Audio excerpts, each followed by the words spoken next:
So, welcome to my new podcast series, Marketing Moments, where we talk about marketing challenges and trends that impact our partner ecosystem. Today, I'm excited to connect with Cheryle Cushion from Nasuni's VP of Marketing. Welcome, Cheryle. We are grateful to have you today. It's great to be here, Heather. Thank you. Great. So, why don't we start off with could you tell us a little bit about Nasuni and your role there? So I am coming up on about 4 years here next month. And but really, I've been in the infrastructure space, working with storage for the majority of my 30 plus years here in marketing. So um, nothing new, but everything changes in marketing every 5 to 10 years. So I've seen a lot. I imagine so. Marketing reinvented every 5 to 10 years. Yes. Exactly. So we're coming off of a very interesting time. So, when COVID hit, we all saw a shift in the market to say the very least. So tell me about the shift that you saw and how it compelled you to incorporate security into your brand messaging. Sure. Before the pandemic, we were really selling our core service, right? What is file storage? We were trying to convince people to move to the cloud, to incorporate cloud. And we saw a lot of folks who were looking into it, but not necessarily feeling that urgency to move. However, obviously, when the world went home basically overnight, a lot of companies found themselves on the other side of that. They spent the majority of the first part of the pandemic just getting their workers able to be productive again. But as we're coming out of the pandemic, we are seeing a number of organizations really trying to make sure that they continue to enable their workers to work from anywhere, really, but to do so in a secure way, right? Because one of the big things that happened when everyone went home was that hackers or bad actors, as we like to refer to them, found a lot of holes in everyday lives and created a lot of havoc for organizations. So we basically did two things, not only just in our messaging, but also in our R&D. We went back and we really have focused on a lot of research and development around the protection aspect of our solution. And then also from a messaging perspective, we still want customers to understand that we care about security. It is a top priority for us as much as it is for them. Absolutely. And we're hearing the same thing. Every customer, no matter large or small or whatever industry, is thinking about security. So, here at Microsoft, our Microsoft Cloud processes and analyzes more than 43 trillion security signals every day. And what we're trying to look at is, how can we stay on top with great partners like yourself and help protect our customers in a proactive way, not waiting until that security breach happens.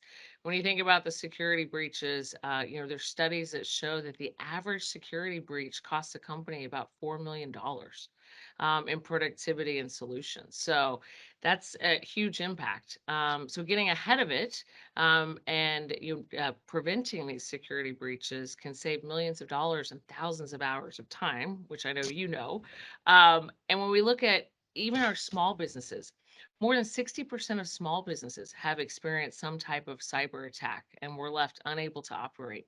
And so it's really an important piece, and we're really trying to drive home our security capabilities and keep our customers safe and informed with great partners like you. So I know you have some great examples articulating how you've helped customers protect themselves. Do you mind sharing one?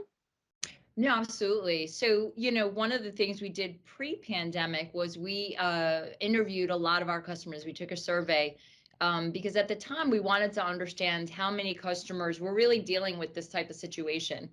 And what we found was 1/3 of those that responded to our survey had actually experienced an attack with us. But what we're realizing as we're post-pandemic and as more and more companies are dealing with these types of situations is that it's not always about protection. It's not about if, it's really about when. And so the shift is now going towards how do I become resilient? How do I make sure that my organization is not down any longer than it needs to be? And how do I make sure that the data itself can be restored as quickly as possible.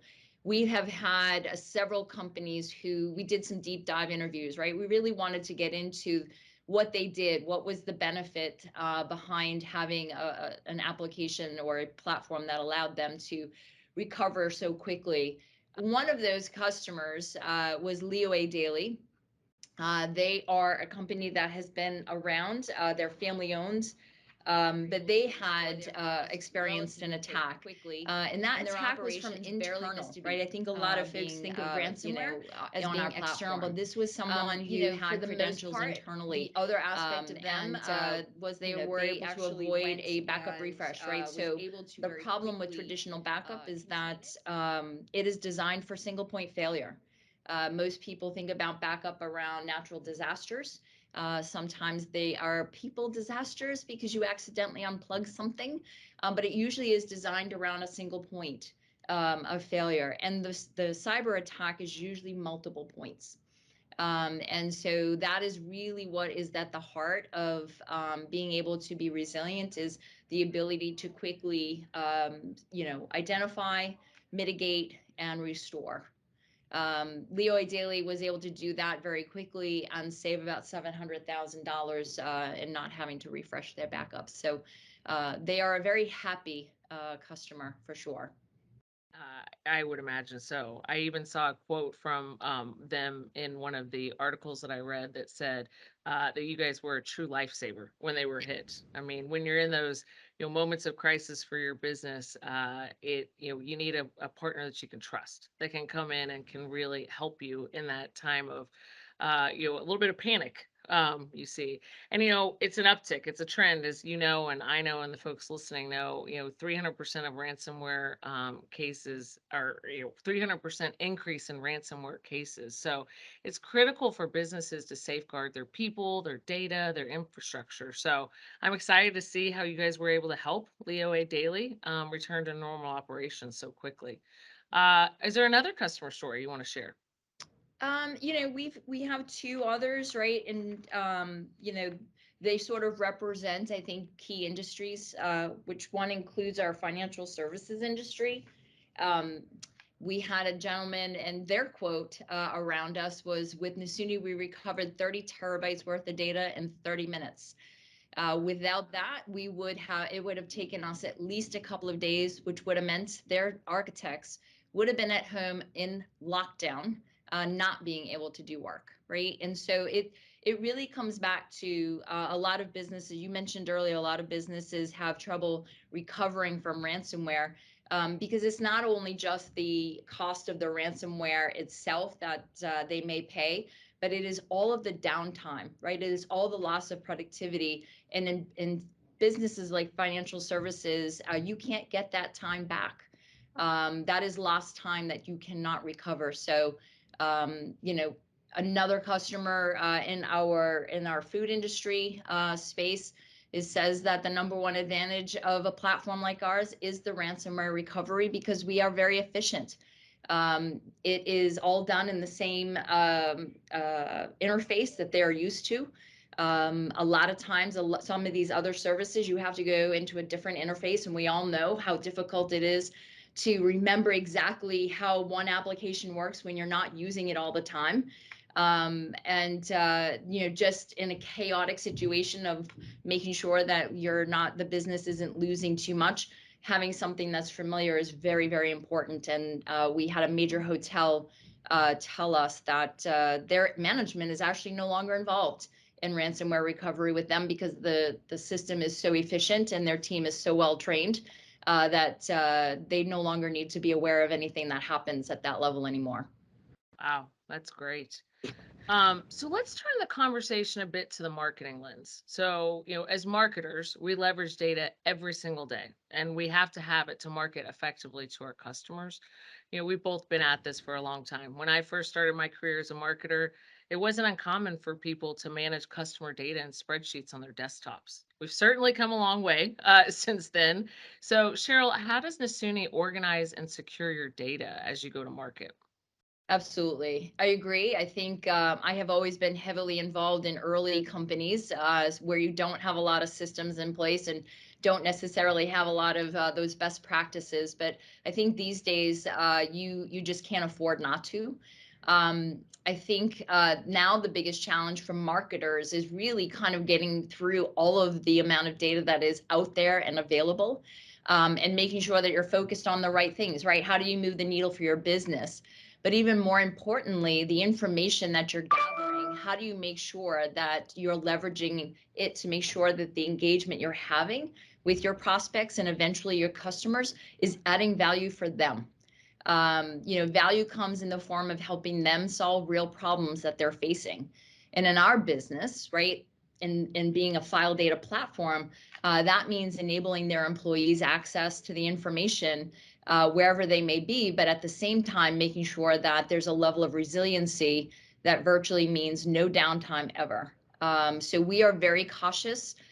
We have a full infosec team in our company. Sometimes we don't like it as marketers, right? They impose a lot of safety and compliance, but we recognize that it's important, for the customer. And at the end of the day, it is always about the customer.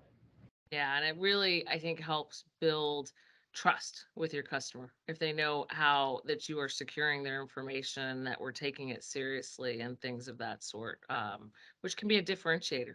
And so it's a So great opportunity. So, Cheryl, this has been an incredibly insightful conversation. I have learned a lot. Thank you for sharing your perspectives and some great customer stories as well. So, I wanted to see, end our conversation on a lighter note. So tell me about, a fun experience that you've had sometime in the last, year, year and a half. So it's funny. I would like to think back and say I've done all kinds of fun, exciting things. I've got grown kids. The bigger they are, the bigger their challenges sometimes. But I did recently have the opportunity to go to Florida and check off a bucket list item.